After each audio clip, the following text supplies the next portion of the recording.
What I do, what he do, what he does. How y'all doing today? Today we're going to continue the story about Elijah and Elijah, his helper. But to simplify their names, we're going to call Elijah Major E, and we're going to call Elijah Minor E. So Major E and Minor E were about to dip out of a place called Gilgal. That's actually the sound I make when water goes down the wrong pipe. Gilgal. But Major E knew that soon God was going to be taking him to heaven with a strong wind.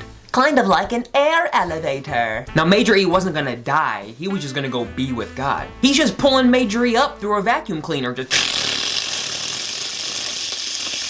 Major E said to Minor E, God told me to go to Bethel. You stay here and watch Bluey on the television. And Minor E was sad, cause he don't like that show. And his friend was about to go to heaven. They still had to make a cool handshake. He wanted to be with Major E for as long as he could. Minor E said, I am not gonna leave you. I'm gonna stay on you like hot Cheeto dust on a finger. So they both went to Bethel. Soon, Major E said that God told him to go from Bethel to Jericho. I just hope he's tracking his mileage for his tax return. Major E told Minor E, you stay here. But Minor E wouldn't stay, so they both traveled to Jericho on their Razor scooters. Then God told Major E to go to the Jordan River. Daggone, the Lord keeps rerouting Major E.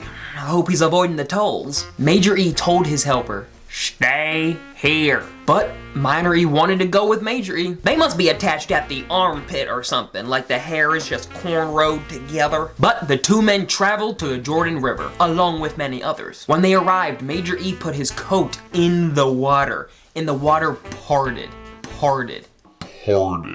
He just pulled a Moses. I thought he put his coat on the ground so that the women could walk across it, you know, cause chivalry isn't dead.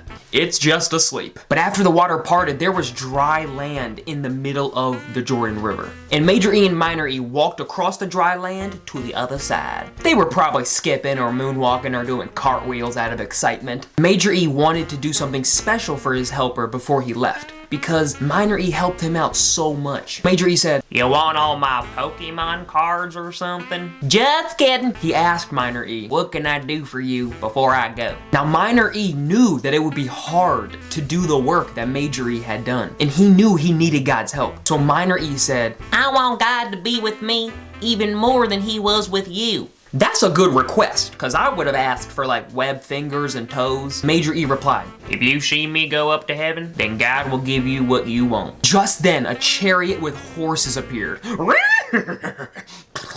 And it was covered with fire. They didn't have fire extinguishers back then. As Major E got into the chariot, the wind began to blow harder and harder.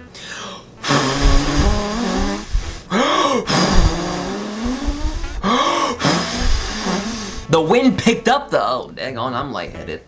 The wind picked up the fiery chariot and took it up into heaven. All right, all aboard, one-way ticket to the Lord's presence, one-way ticket to the Lord's presence. Minor E stayed with Major E for as long as he could, and he watched his friend leave. And he knew God would be with him just as much as he was with Major E. Well, I hope you enjoyed the story today. And I pray that you understood the message. The message being, surround yourself with wise people, because they will show you the righteous and honorable way to do things. Learning from them will help you and your relationship with God. But if you surround yourself with unwise people, they're gonna hurt you. So if God has blessed your life with wise people, be grateful and take advantage of it. But if he hasn't, pray for wise counsel, and the Lord will provide everything that you need. Well, I'll see you guys next week.